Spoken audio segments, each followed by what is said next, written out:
Venons-en maintenant à ce disque qui a vraiment, comme je le disais tout à l'heure, une histoire. Vous avez réalisé, bon, auparavant déjà des enregistrements.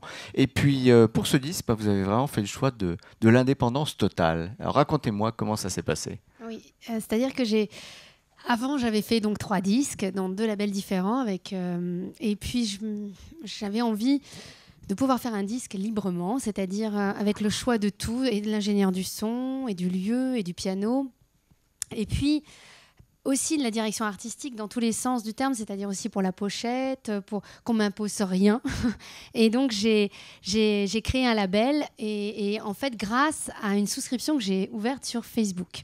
Voilà, sur Facebook, j'ai fait une page, Racha Rodaki, et j'ai dit, voilà, écoutez, pour ceux qui ont aimé mon Scarlatti, qui ont aimé mon Scriabine, mon Mendelssohn, s'ils souhaitent m'aider, qu'ils viennent m'aider. Et grâce à ça, parce que j'avais vraiment pas l'argent pour pouvoir me produire, parce que c'est quand même un gros coût, produire un disque, c'est quand même beaucoup d'argent. Donc j'ai demandé à tous les gens qui croyaient en ce projet Handel de m'aider. Et c'est vrai que j'ai reçu des dons incroyables, puisque j'ai reçu pas loin de 6-7 000 euros, quelque chose comme ça, voilà. Et donc en chèque, en PayPal, enfin tout le monde s'est investi.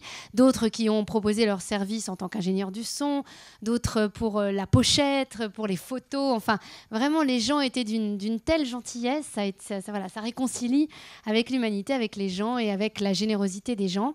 Et puis, grâce à ça, donc ça a été un premier, l'argent a servi à faire déjà la production de l'enregistrement.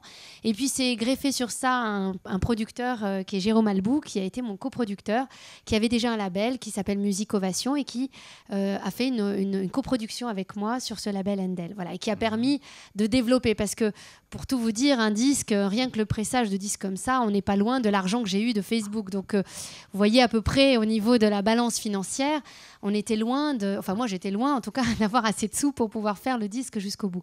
Et puis grâce à cette coproduction, on a mené à bout ce projet.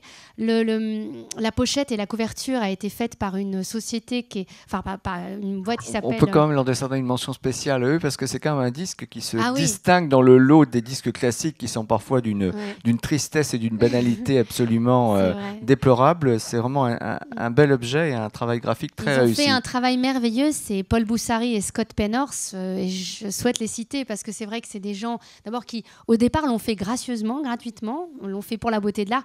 C'est fait à l'ancienne, c'est-à-dire avec de la plume verte, tout est fait dans la tradition, même les typos sont faits à la main. Donc ce qui a été un temps, mais aujourd'hui on dit le temps c'est de l'argent, pour eux ça n'avait aucune, c'était vraiment l'envie de faire quelque chose qui soit beau esthétiquement. Ils ont également fait le logo de Airnote et trouvé le logo d'Airnote. Donc vraiment ce sont 2 jeunes en plus qui ont 25 ans, donc de jeunes talents, et qui ont une société qui s'appelle Black Mountain et qui sévissent en général plutôt dans le milieu de la mode et pas du tout dans le milieu du disque classique, et qui ont fait les campagnes de publicité aussi bien de Tod's, de plein de gens dans la mode, mais qui l'idée du disque et d'un disque classique les excitait beaucoup, et trouvaient que c'est vrai qu'il y avait quelque chose à faire. Et c'est vrai que le résultat est magnifique. On a aussi choisi un papier.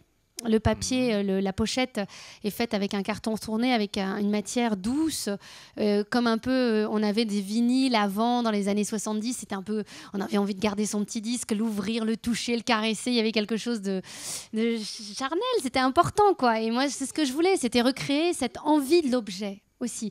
On est déjà dans la découverte quand on l'ouvre, on touche, on trouve ça beau, on a envie de regarder, on lit le livret, on est bien, et puis après, pouf, on met la platine et on écoute.